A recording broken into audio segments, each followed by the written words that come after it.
때는 15년 전, 2006년으로 거슬러 올라갑니다. 그때 이승철 씨가 소포를 하나 받게 돼요. 사실 뭐 팬들한테 편지, 선물, 소포 이런 거 많이 받죠. 열어봤는데 주사기 10개가 들어있었어요. 근데 그 주사기 안에 마약이 들어있었습니다. 그래서 일명 마약 소포 사건 이렇게 불리는데요. 이승철 씨가 당시에 이렇게 심경을 토로했어요. 그때 당시 기준으로 2006년 기준으로 내가 21년 가수 생활에 정말 이런 일은 처음이다. 너무 정신적인 스트레스를 많이 받아서 정말 고통스럽다. 너무 놀랐다. 이렇게 얘기를 합니다. 그러니까요. 뭐 주사기가 있고 협박 편지가 있으면 얼마나 놀랐을까요? 근데 편지 속의 내용은 뭐였어요? 네, 이 내용에는요, 2억 원을 바로 사이버 계좌에 입금하지 않으면 당신의 마약 투여 사실을 언론 및 검찰에 유포해서 다시는 연예인을 할 수 없도록 매장시켜버리겠다라는 내용이었습니다. 사실 이 2억 원이라는 돈이 지금도 큰데 15년 전에 얼마나 큰 돈이에요. 게다가 내가 하지 않은 마약을 나한테 보내서 네가 했다라고 주장을 하겠다라는 거니까 이건 정말 억울한 일이죠. 그리고 특히 이 범인이 굉장히 좀 주도면밀했다라고 보여지는 부분이 또 있는데 소포포장 발신자란에 이렇게 적어놔요. 일반 사람들의 뭐 이름이나 가명을 적는 것이 아니라 땡땡땡, 그러니까 방송국 이름을 적어놓고 예능국 김 차장.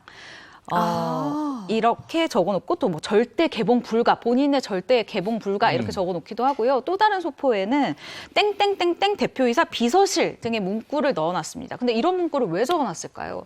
연예인들이 사실 소속사나 집에 팬들이 보내주는 선물이 굉장히 많잖아요. 근데 이 선물 사이에서도 자신의 이 소포가 빨리 발견이 돼야 되는 거죠. 그래서 연예인의 호기심 그리고 소속사 관계자의 호기심을 자극하기 위해서 이러한 문구를 적어서 연예인에게 보내게 된 건데 이승철 씨 또 굉장히 똑똑한 분 아닙니까? 이런 심리전에 말려들지 않았습니다. 바로 마약 협박을 내가 당하고 있다라고 신고를 하고 도핑 테스트까지 받아서 음성 반응이 나왔다라는 사실을 그냥 경찰이나 검찰에만 얘기를 하는 게 아니라 기자회견을 열어서 알리게 됐고요. 그 결과 이렇게 충격적인 협박 사실이 있었다라는 것이 세상에 알려지게 됐죠. 그러니까 협박당한 내용이 루머다라는 걸 증명하기 위해서 기자회견까지 연 건데 용기가 대단한 것 같아요. 그렇죠. 사실 지금 봐도 참 대단한 용기다라는 생각이 드는데요. 이 기자회견을 통해서 이승철 씨가 이런 얘기를 합니다.